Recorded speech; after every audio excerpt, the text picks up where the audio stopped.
오늘의 쏙쏙 경제입니다. 고졸 출신의 LG전자 조성진 사장이 부회장으로 승진하는 등 LG그룹이 임원 인사와 조직 개편을 단행했습니다. 반면 최순실 게이트에 직접적인 영향을 받은 삼성과 롯데 등은 임원 인사를 연기하고 있습니다.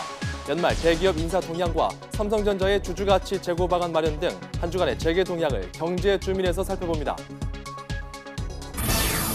생산 부진과 소비 심리 악화에 전국 혼란까지 겹친 가운데 취업 문제가 더욱 심각해질 거란 전망이 나왔습니다. 미국의 금리 인상과 보호무역 강화 조치에 대한 우려까지 대내외적 악재들이 쌓이고 있는 우리 경제의 현실 심층 분석했습니다. 네, 여러분 안녕하십니까? 경제의 투카 뉴스 쏙쏙 경제 12월 첫 거래일 증시 마감부터 정리해 보겠습니다. 어제 시가총액 1위인 삼성전자의 급등으로 1980선에 안착한 코스피는 오늘도 소폭 오르며 마감했습니다. 코스닥은 3거래일 만에 하락세로 돌아서며 6거래일째 600선을 밑돌았습니다. 달러화 조정 장세가 이어지는 가운데 수출업체의 달러 매도 물량까지 나와 원달러 환율은 1원 50전 떨어졌습니다. 삼성전자가 이틀째 사상 최고가 갈아치우며 175만 원 가까이 올랐습니다. 또 SK하이닉스는 오늘 코스피 시장에서 외국인이 가장 많이 사들인 덕에 52주 신고가 경신했습니다. 반도체 가격 상승이 당분간 이어질 거란 기대감이 컸습니다. 오펙이 8년 만에 원유 감산에 합의하면서 정유주 S-오일과 SK이노베이션 흐름 좋았습니다. 특히 조선업종도 강했는데요. 해양 플랜트와 유조선 발주가 늘어날 거란 전망에 현대중공업과 삼성중공업 5% 이상 급등했습니다. 반면 국제유가 급등에 따른 연료비 상승 우려가 불거진 대한항공과 아시아나항공, 제주항공 등 항공주가 일제히 하락했습니다.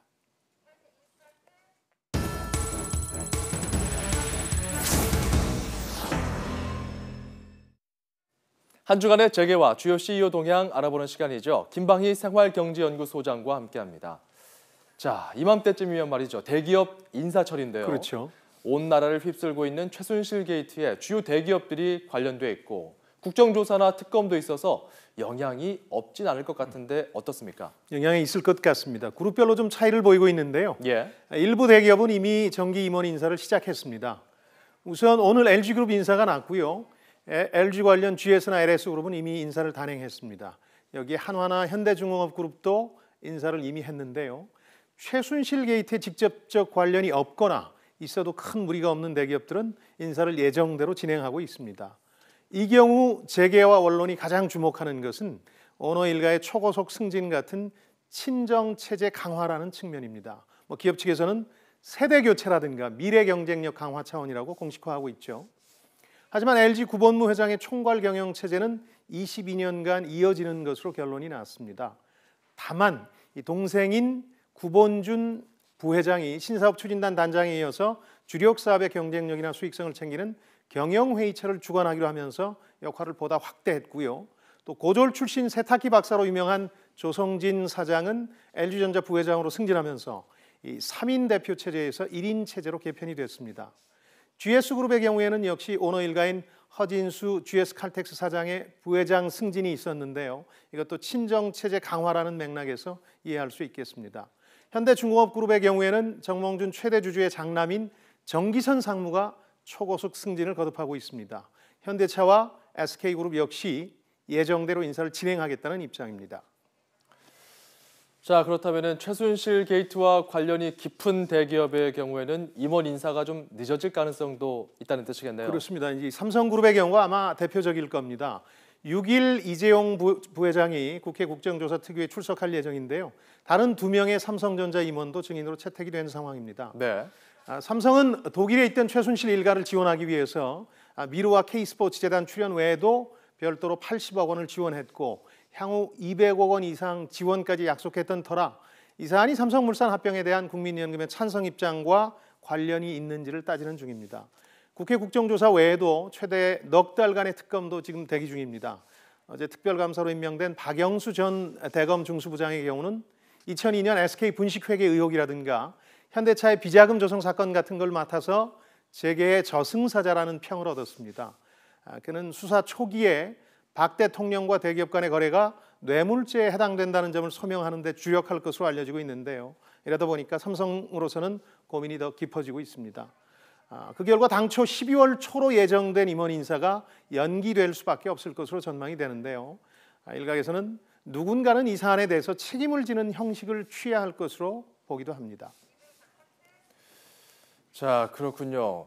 최순실 게이트에 연루돼서 이렇게 곤혹스럽던 삼성전자. 그런데 최근 주주가치 제고 방안을 공개하고요. 처음으로 지주회사 전환에 대한 입장도 밝혔던데 이건 어떤 맥락에서 봐야 됩니까? 네, 29일에 주주가치 제고 방안을 공개했습니다. 올해와 내년 배당을 크게 늘린다는 게 골자입니다. 내년부터는 잉여 현금 흐름의 50%를 배당하겠다는 건데요. 그렇게 되면 내년은 약 4조 원 가량을 배당으로 쓰게 되는데 매 분기별 무려 1조 원이나 됩니다. 그 결과 배당 규모도 30% 이상 늘어날 것으로 분석이 되는데요. 일단 투자자들은 반기고 있습니다. 어제 주가는 4.11%가 급등한 174만 6천 원으로 1975년 증시 상장 후 최고가 기록을 경신했고 오늘도 상승세를 이어갔습니다. 이 조치는 삼성전자가 처한 딜레마 상황에서 나온 건데요. 삼성전자는 오너 일가의 지배체제를 강화하면서 동시에 도전 세력인 외국인 투자자들도 물리쳐야 하는 입장입니다. 앞서 지난해 5월 미국계 사모펀드 엘리엇 매니지먼트가 삼성물산과 제일모직의 합병에 반대하면서 애를 먹었던 경험이 있죠. 당시 엘리엇 측은 삼성물산 지분 7.1%를 보유하고도 합병 반대로 그룹 전체를 흔들었는데요. 그런데 엘리엇은 이번에는 삼성전자 지분 0.62%를 보유하고 다시 삼성전자와 삼성그룹에 대한 발언권을 강화하고 있는 중입니다. 특히 삼성전자를 실제 사업을 하는 사업회사와 지배구조를 위한 지주회사로 분할을 하고 지주회사와 삼성물산의 합병을 추진하라고 권고하고 있습니다. 이렇게 하면 이재용 부회장의 삼성전자 지분이 늘어나는 것은 분명한데 문제는 삼성물산 합병 당시처럼 외국인 투자자를 포함한 주주들의 결정을 장담할 수 없다는 상황이지요. 자칫 잘못하면 삼성그룹에 꽂힌 삼성전자가 외국인 투자자들의 수중에 놓일 수도 있는 상황입니다. 삼성 측은 주주가치 제고 방안과 함께 지주회사 전환과 관련해서 첫 입장도 발표를 했습니다.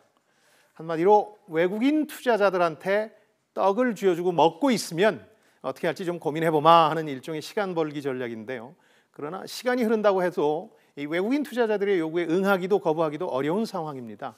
결국 다른 대기업들처럼 개방 단계에서 얼마 안 되는 지분으로도 충분히 그룹을 장악할 수 있다는 오판이 이 경영권 위기 상황을 자초한 셈이라고 할 수 있습니다. 네, 그렇군요. 대기업, 그것도 삼성 얘기만 너무 한 것 같습니다. 그렇죠. 좀 다른 기업들 중에서 좀 속 시원한 소식은 없습니까? 뭐 이걸 시원한 소식이라고 해야 할지는 모르겠습니다만은 사교육 시장의 대명사처럼 군림해온 메가스터디 창업주 손준 회장이 최근에 잇따라 언론에 얼굴을 내밀고 있습니다. 그렇죠. 2000년대 후반에는 손준의 사회탐구를 줄인 손사탐 세대라고 불리는 이들까지 있는데요. 수능의 사회탐구 영역 강사로 이름을 알리다가 2000년에 메가스터디라는 온라인 교육회사를 만들어서 성공 신화를 쓴 인물입니다. 창업 당시에 3억 원에 5명으로 출발한 이 회사가 현재 시가총액으로 1,300억 원에 가까운 회사가 됐습니다. 손 회장은 언론을 통해서 사교육 시장에서 떼돈을 번 것에 대한 자괴감을 느끼고 있었다면서 청년 창업을 돕겠다고 선언했습니다. 이걸 위해서 10월 하순에 300억 원 규모의 윤민창의투자재단 설립을 공표했고 지속적으로 청년 창업론을 펴는 중입니다. 청년 창업을 지원하고 온라인 창업교육 콘텐츠라든가 창업 경험 프로그램을 개발해서 학교에 보급하겠다는 계획인데요. 하지만 요즘은 최순실 게이트에서도 보듯이 이 사심 없는 공익 추구라는 말을 사람들이 잘 믿지 않게 된 시대죠. 메가스터디는 2012년경부터 사교육 시장 축소로 성장세가 둔화되기 시작했고 심지어 이 회사에 투자했던 펀드가 손실을 감수하고 손을 떼기도 했는데요. 손 회장이 스스로 늘 빚졌다고 하는 청년들에게 실제로 어떻게 보답할지 직접 보여주는 수밖에 없을 것 같습니다. 네, 김방희 생활경제연구소장과 함께했습니다. 고맙습니다. 고맙습니다.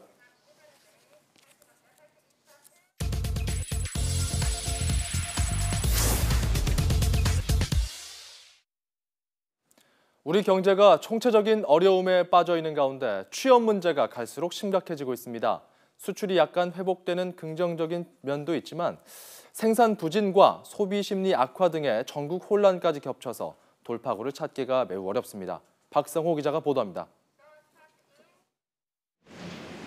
조선과 해운 등을 중심으로 한 구조조정 한파 속에 고용 불안감이 갈수록 커지는 양상입니다.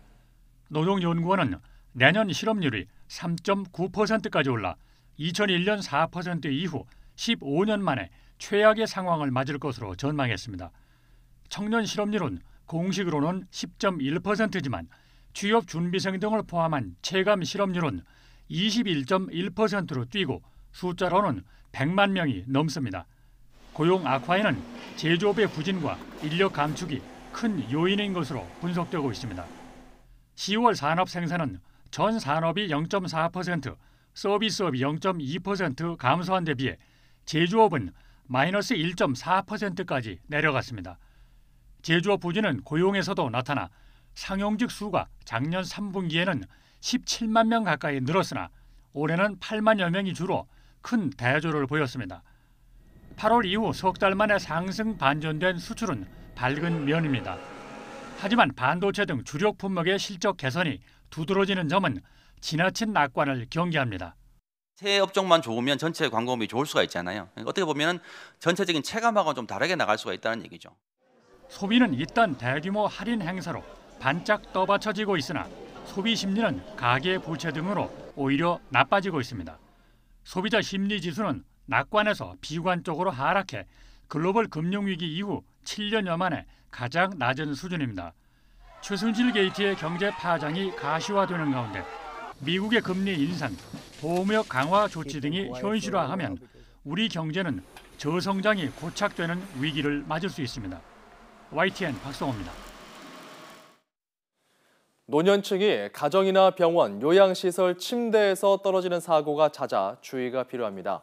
한국소비자원은 최근 3년 동안 접수된 65살 이상의 낙상사고 1,250건을 분석한 결과 지난 2013년 294건에서 지난해 554건으로 해마다 35% 이상 증가했다고 밝혔습니다. 낙상사고는 가정용 침대가 가장 많았고 사다리와 의료용 침대, 휠체어가 뒤를 이었습니다. 소비자원은 고령자의 경우 골절이나 뇌출혈 등 심한 부상으로 이어질 수 있다며 가능한 낮은 높이의 침대를 사용하거나 안전 손잡이를 설치하는 게 좋다고 설명했습니다.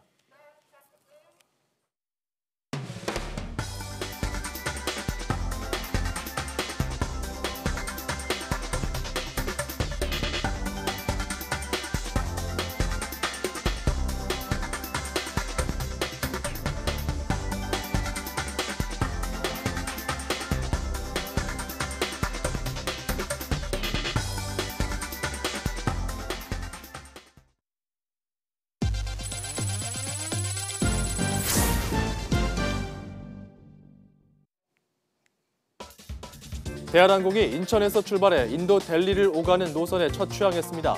인천 델리 노선에는 최신 좌석과 최첨단 오디오, 비디오 시스템이 장착된 218석 규모의 항공기가 투입돼 월요일과 수요일을 제외하고 주 5회 운항합니다.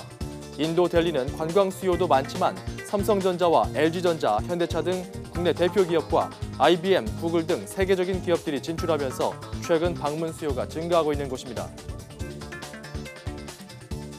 연말연시 희망 분위기를 조성하기 위해 아시아나항공이 크리스마스 캐럴을 자체 제작해 무상으로 보급합니다. 캐럴 제작에는 한국예술인복지재단 예술인들이 참여했고 국악기를 접목한 국악 캐럴 형태로 3곡을 만들었습니다. 캐럴은 아시아나항공 홈페이지에서 내려받을 수 있습니다. CJ 오쇼핑 쇼 호스트들이 선천적 장애로 어려움을 겪고 있는 어린이들의 수술비를 마련하기 위해 자선 모금 콘서트를 열었습니다.